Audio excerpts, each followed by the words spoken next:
রুমার গল্পের আসরে তোমাকে জানাই আবারও স্বাগত। আজ যে ছোট গল্পটি পাঠ করছি সেটি লিখেছেন নবনীতা দেবসেন। গল্পের নাম মেজ কাকিমার গল্প।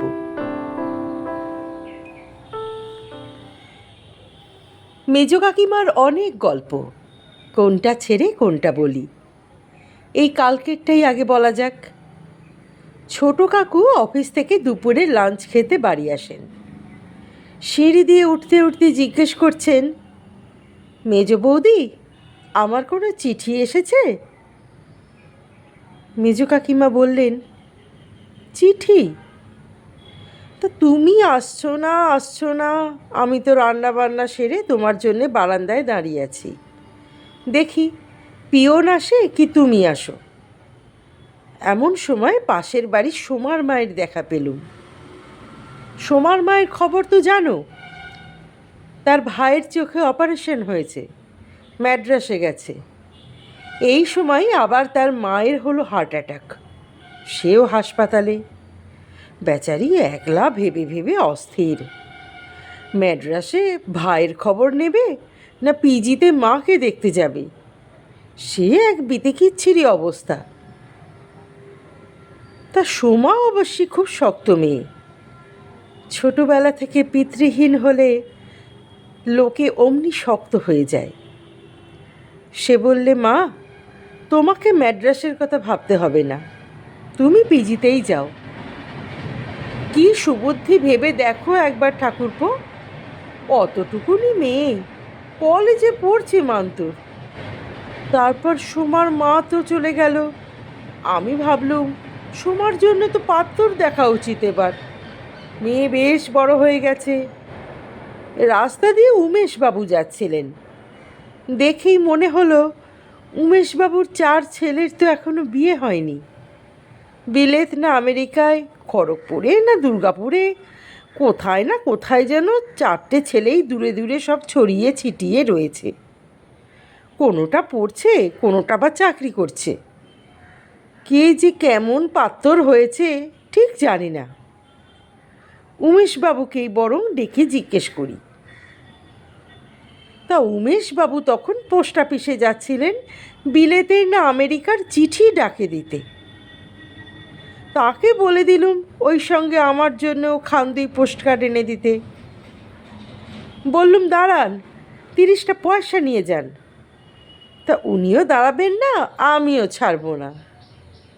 ওই করতে করতে ছেলেরা কে কী করছে, কে কী পড়ছে, সেসব জিজ্ঞেস করতে করতেই ভুলে গেলুম। বয়সের দোষ আর কি। তা উমেশবাবু?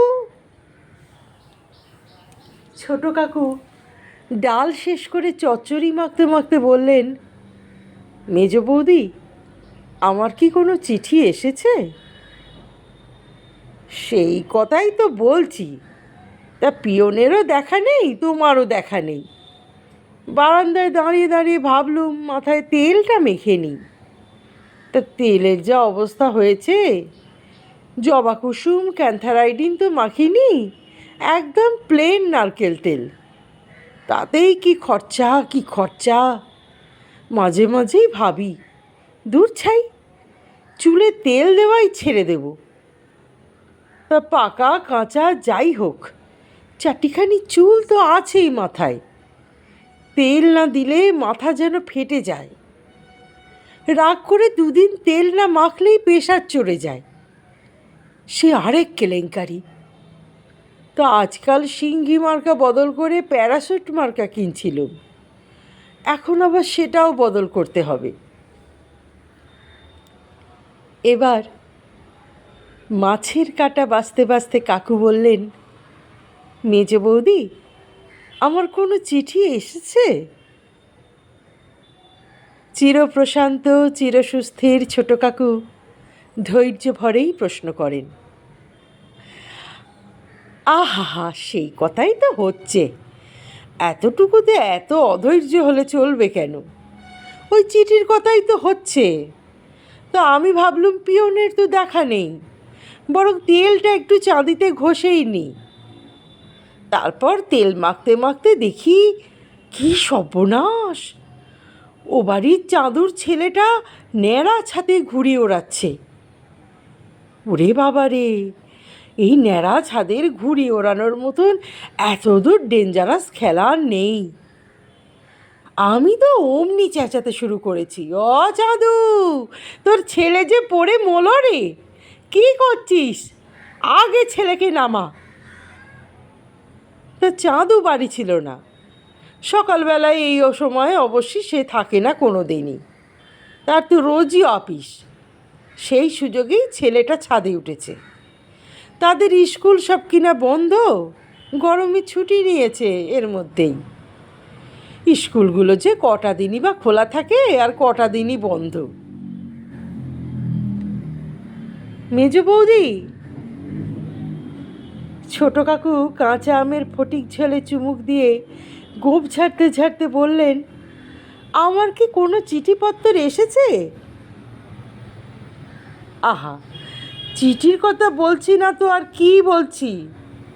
ভাবলুম তেলটা যখন মাখা হয়ে গেল, একেবারে গামছাটা নিয়ে কাপড় চোপড় নিয়েই নিচে কলতলায় নামি।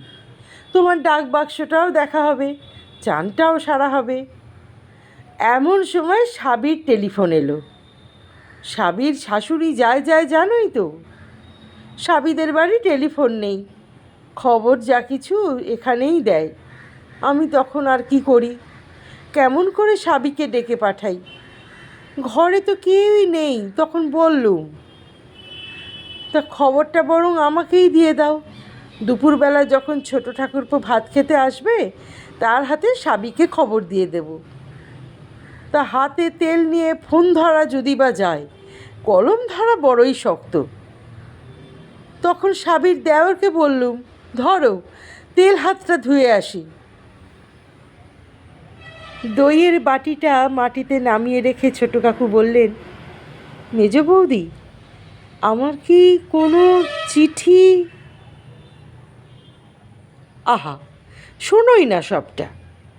এত অধীর হলে কি সংসারে চলে? আপিসের কাজকর্ম করোই বা কেমন করে তোমরা? তাড়াতাড়ি তেল হাত ধুয়ে সাবির দেওর যা যা বললে সব একখানা কাগজে লিখে নিলুম। সেই চিঠি লিখে ওকে বললুম ছোট ঠাকুরপোকে দেব, সে ঠিক ভাত খেয়ে আপিসে যাবার পথে সাবিকে দিয়ে যাবে তার শাশুড়ির খবরটা। চিঠি চিঠি করে যে পাগল করে দিচ্ছ, তা সেই চিঠির কথাই তো বলছি, শুনলে তো? ছোট কাকু হাত ধুয়ে মেজ কাকিমার হাত থেকে মশলা নিয়ে খেতে খেতে সিঁড়ি দিয়ে নামতে নামতে বললেন, তাহলে মেজ বৌদি সাবির চিঠিটাই দিয়ে দাও, যাবার পথে দিয়ে যাচ্ছি। সে কি আর আছে? রাস্তা দিয়ে তক্ষুনি মনোহর ছুতোর মিস্ত্রি যাচ্ছিল, সে তো সাবিদের পাশের বাড়িতেই কাজ করছে, তার হাতে পাঠিয়ে দিয়েছি। তখনই পেয়ে গেছে। ওসব খবর ফেলে রাখতে হয়? ছিটকিনি খুলতে খুলতে ছোট কাকু বললেন, তাহলে আজকে সকালের ডাকে আমার কোনো চিঠি আসেনি। মেজ কাকিমা পিছু পিছু গেছেন দেওরকে এগিয়ে দিতে। ফস করে জ্বলে উঠলেন, কে বললে আসেনি? আমি কি বলেছি একবারও যে তোমার কোনো চিঠি আসেনি? কেন আসবে না চিঠি? আমি পিয়নকে দেখতে পাইনি বলেই যে চিঠি আসবে না তেমন কি কোনো নিয়ম আছে? এই তো তোমার দুখানা পত্তর এসেছে, এই দরজার কাছেই টেবিলের ওপর খবরের কাগজ চাপা দিয়ে তুলে রেখেছি, পাছে উড়ে যায়। খবরের কাগজের গোছা তুলে বীর দর্পে মেজ কাকিমা দুটি খাম এগিয়ে দিলেন ছোট কাকুর হাতে।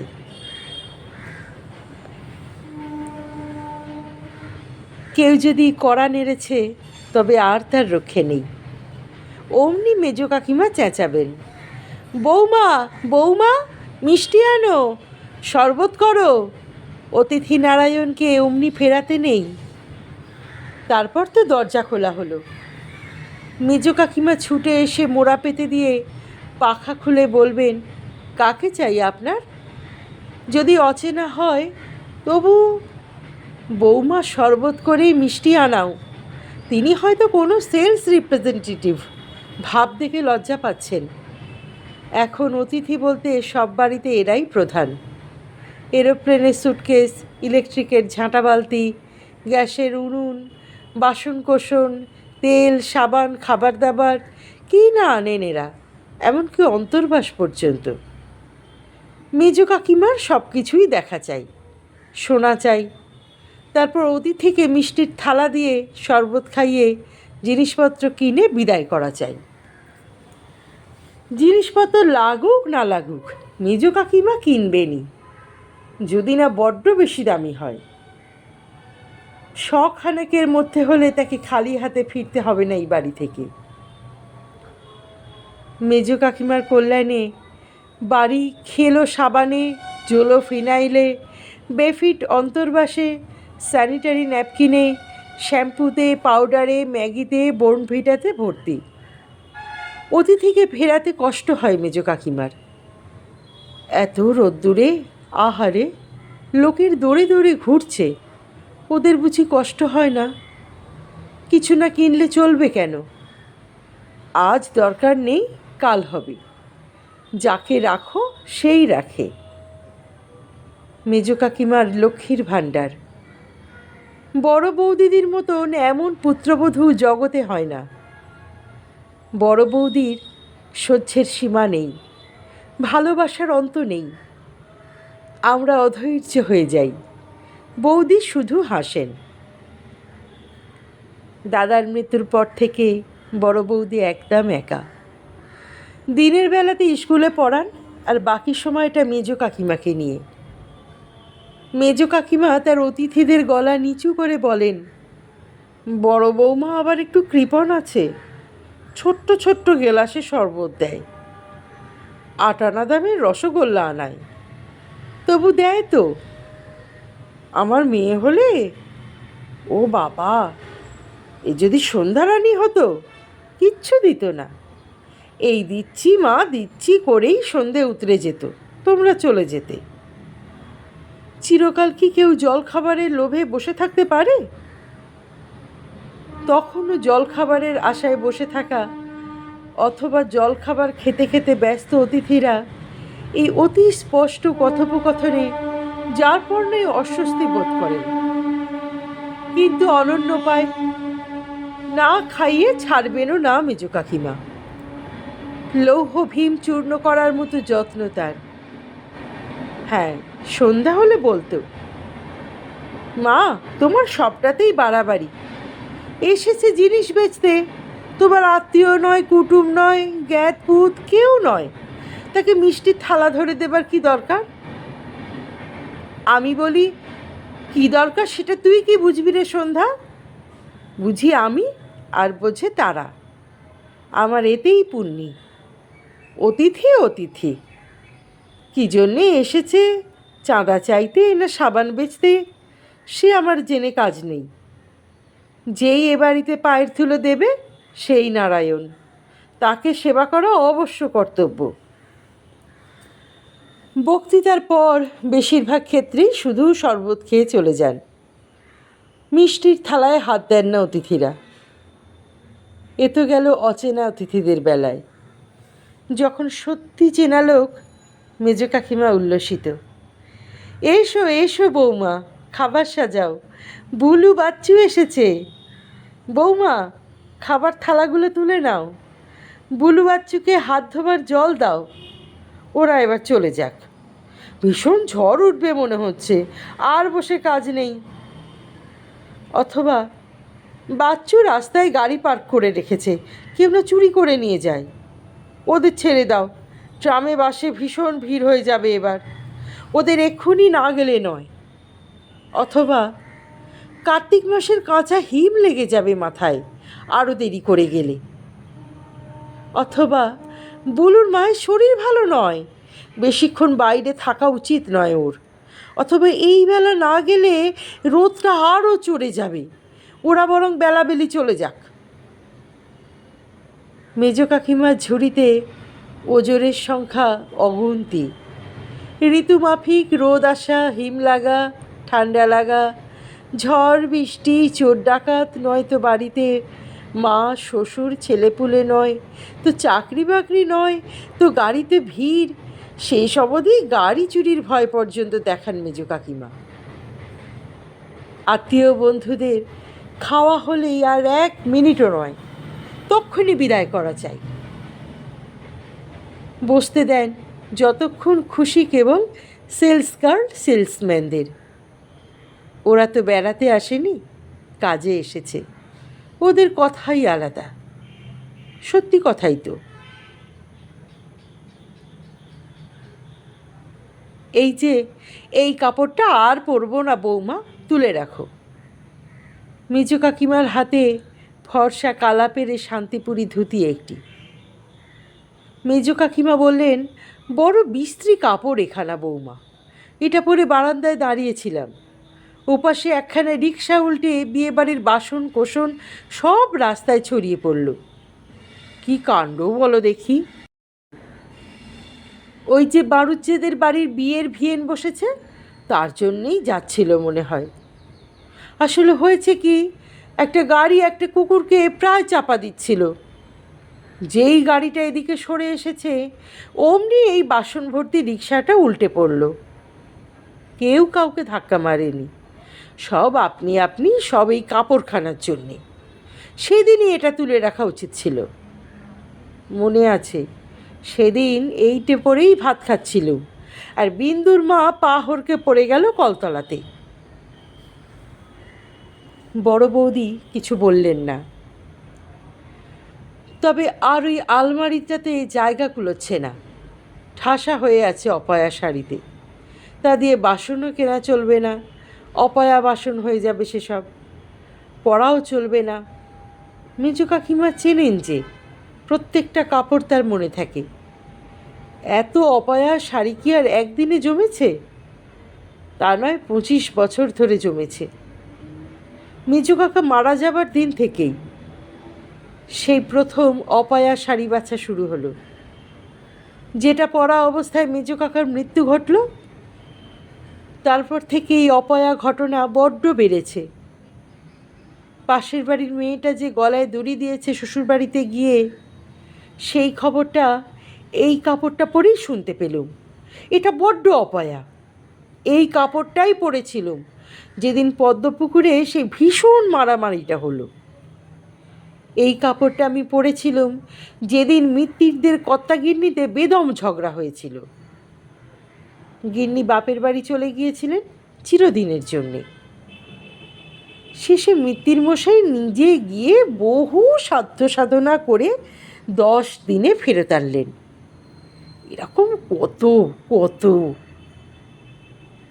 এই কাপড়টা পরা অবস্থায় ছোট খোকার বউয়ের প্রথম বাচ্চাটা নষ্ট হবার খবর পেয়েছিলুম। এই কাপড়টা পরা অবস্থায় বুলুর ছেলের ডিভোর্সের খবর শুনলুম। এটা পড়েছিল যেদিন রামু ধোপা ট্রাম চাপা পড়েছিল। এই কাপড়টা পরা অবস্থাতেই সেজ ঠাকুরপোর চাকরি যাবার খবর এলো।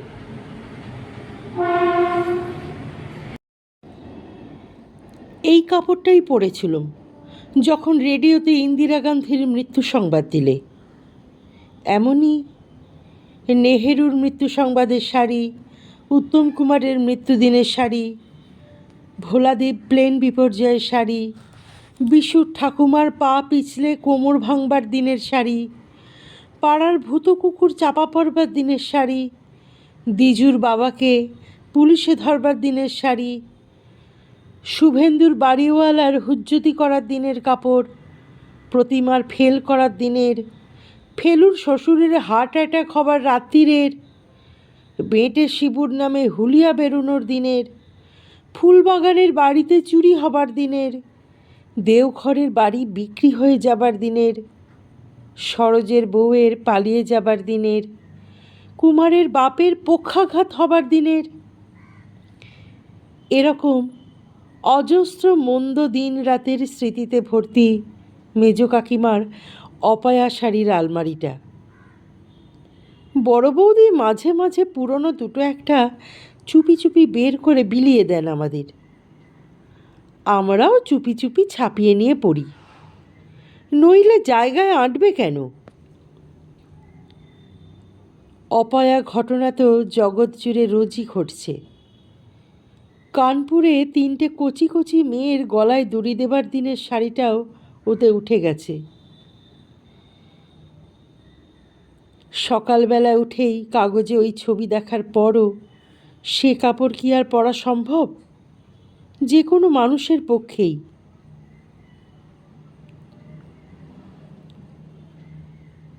জগতে কিছু কিছু মানুষ রেডিও অ্যাক্টিভ হন। সুবীর যেমন। মেজো কাকিমাও খুব রেডিও অ্যাক্টিভ প্রাণী। 24 ঘন্টা রেডিও শুনতে ভালোবাসেন, চিরটাকাল। গ্রামাফোন? হ্যাঁ, তা মন্দ কি, তবে রেডিওর মতন নয়। ওই রেকর্ড লাগাও রে, পিন দাও রে, ওসব বড় ঝক্কি ঝামেলা।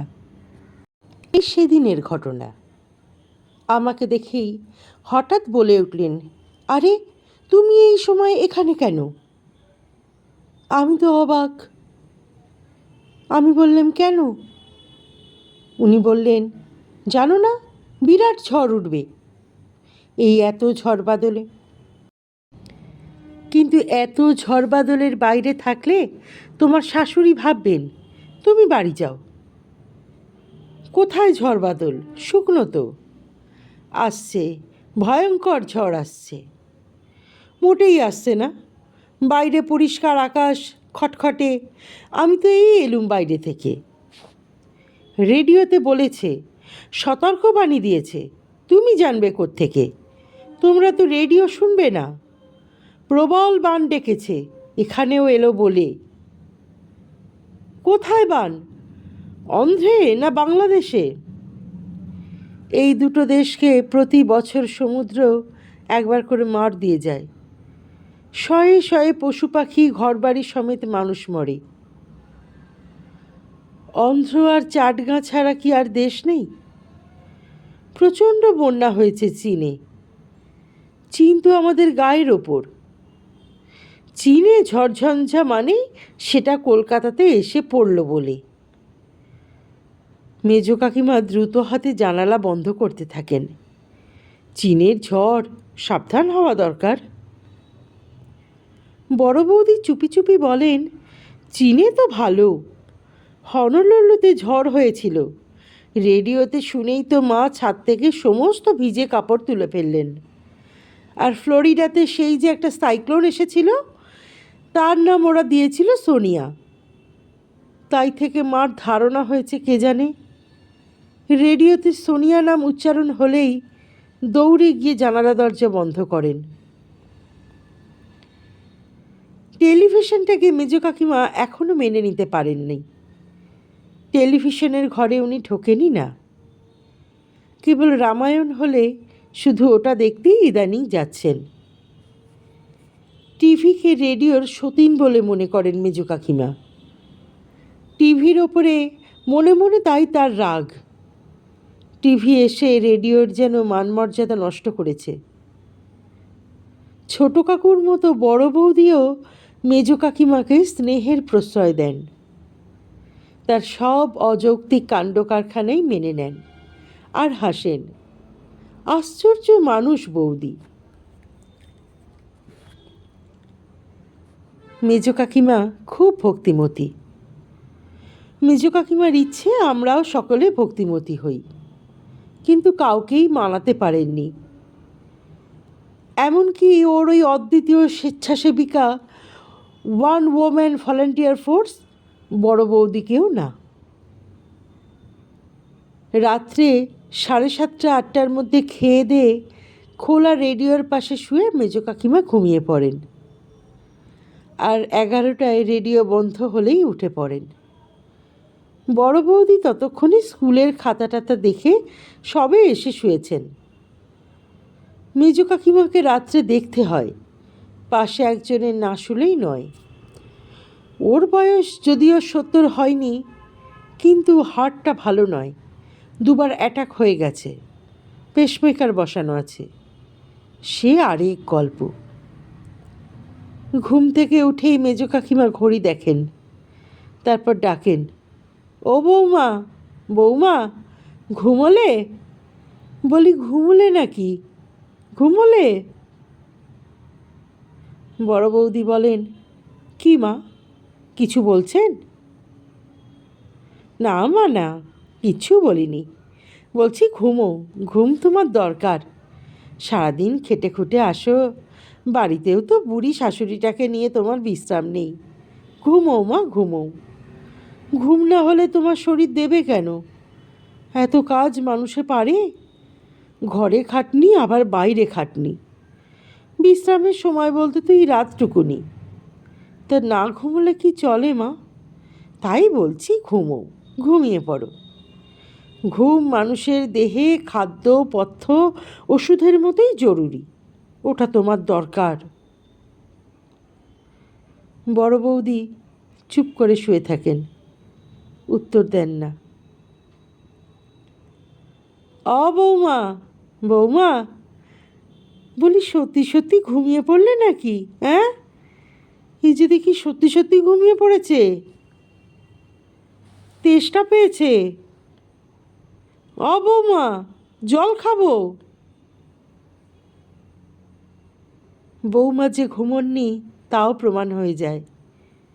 বৌদি উঠে পাশের টেবিল থেকে পাথরের গেলাসটি শাশুড়ির হাতে তুলে দেন।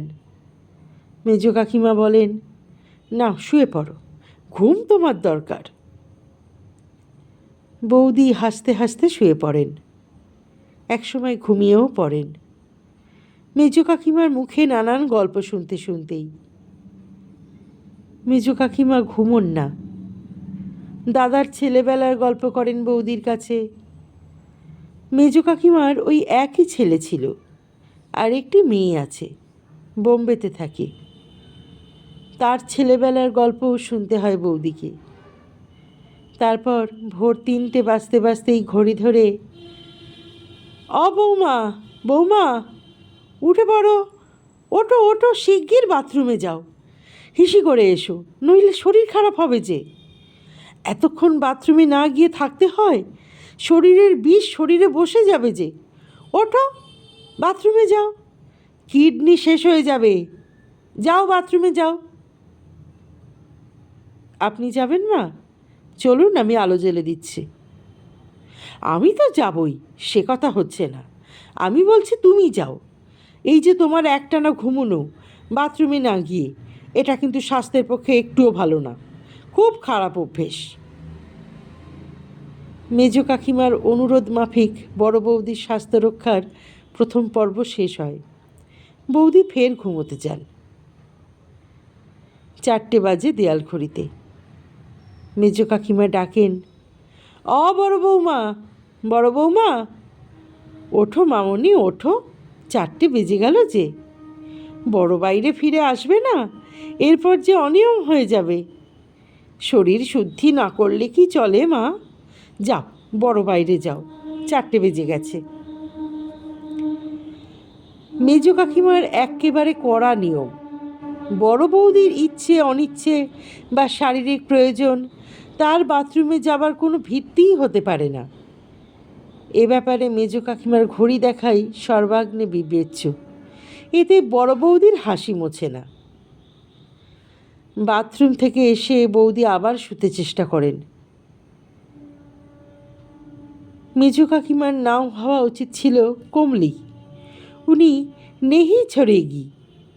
ঠিক 5টার সময় মেজ কাকিমা উঠে কাপড় ছেড়ে শুদ্ধ বস্ত্র পরে ধূপ জেলে ঘণ্টা নেড়ে ধূপ নেড়ে নেড়ে ঘরময় দেয়াল ভর্তি টাঙানো ক্যালেন্ডার থেকে বাঁধানো অপূর্ব সব দেবদেবীর ছবিতে একেবারে আরতি করতে শুরু করেন, হেঁটে হেঁটে ঘরময় ঘুরে ফিরে মন্ত্র পড়তে পড়তে। বৌমা, বৌমা, ওঠো ওঠো, শাঁখটা ধরো, বাজাতে হবে না, কেবল ধরে ধরে এমনি নাড়লেই হবে। যাও, বাসি কাপড়টা আগে ছেড়ে এসো, তারপর শাঁখটা নাড়াও। এই ব্রাহ্ম মুহূর্ত বড় জাগ্রত মুহূর্ত। এই সকালে দেবতাদের আরতির সময় সবাইকে উপস্থিত থাকতে হয়। ওরা সব সশরীরে এসে পুজো নেন। এই সময়টাই স্বর্গের সঙ্গে মর্তের, দেবতার সঙ্গে মানুষের যোগাযোগের প্রকৃষ্ট সময়। এই মুহূর্তটা ঘুমিয়ে নষ্ট করতে নেই। উঠে পড়ো মা, দেখো কি সুন্দর সূর্যি উঠবে এবার। ছাদে যাও, ছাদে গিয়ে পূবমুখ হয়ে দাঁড়িয়ে হাত জোর করে বলো, ওং জবা কুসুম শঙ্কাশং। ওঠো বৌমা। কি, পাশ ফিরছ কেন? বৌমা, ওঠো। পিঠে জোরসে একটা ঠেলা খেয়ে বড় বৌদি ঘুম চোখে এইবারে বলেন, এই যে উঠছি মা, আপনার ত্রিফলাটা ভেজানো আছে, এই আমি উঠেই দিচ্ছি। হঠাৎ আশ্চর্য পট পরিবর্তন হয়। নরম সুরে মেজ কাকিমা বলেন, ত্রিফলা? আবার তুমি ত্রিফলা ভিজিয়েছ? কবরেজ মশাই বুড়ো হয়েছেন, কি বলতে কি বলেছেন। আমি বলেছি না, আমি ত্রিফলা খাই না, ত্রিফলা খাবো না আমি। না মা, তা হয় না, কবিরাজ মশাই রাগ করবেন। তুমি শো তো ততক্ষণ। চোখে এক ফোঁটা ঘুম নেই মেয়ের। ভোর হতে না ওঠেই উঠে পড়ে আমার পেছনে লেগেছে, মা ত্রিফলা খাও। শুধু শুধু এক্ষুনি উঠবার কোনো দরকার নেই। তোমার তো মর্নিং স্কুল নয় বৌমা, তুমি বরং আরেকটু রেস্ট নাও, বিশ্রাম করো। আরেকটু ঘুমোও দেখিনি বৌমা, ঘুমটা খুব জরুরি, তোমার শরীরের পক্ষে ঘুমটা খুব দরকার। বলতে বলতে মেজ কাকিমা একা একাই ছাদে পালান। বড় বৌদি মৃদু হেসে পাশ ফিরে শুয়ে আবার ঘুমিয়ে পড়েন। এখন 2 ঘন্টা নিশ্চিন্ত। সেই 7টায় সুরবালা আসে, এসে চা তৈরি করে। চান করে পুজো করে চা খেয়ে কাগজ পড়ে এক্কেবারে তারপরে মেজ কাকিমা এসে চায়ের কাপ হাতে আদর করে বৌদিকে তুলবেন। বৌমা, বৌমা, ওঠো ওঠো, চা খাও। আর কতক্ষণ ঘুমোবে? তোমার স্কুলের বেলা হয়ে গেল যে। মেজ কাকিমার রেডিওতে তখন লোকসঙ্গীত চলবে, ত্রিফলার টাইম ওভার। আজকের গল্পটা কেমন লাগলো? তোমার মূল্যবান মতামত অবশ্যই কমেন্ট বক্সে লিখে জানিও। গল্পটি ভালো লাগলে শেয়ার করে দিও পরিচিত এবং প্রিয়জনদের মধ্যে। এবং যারা এখনও সাবস্ক্রাইব করোনি তারা কিন্তু সাবস্ক্রাইব করতে ভুলো না। অপেক্ষা করো নতুন গল্পের জন্যে। অসংখ্য ধন্যবাদ। নমস্কার।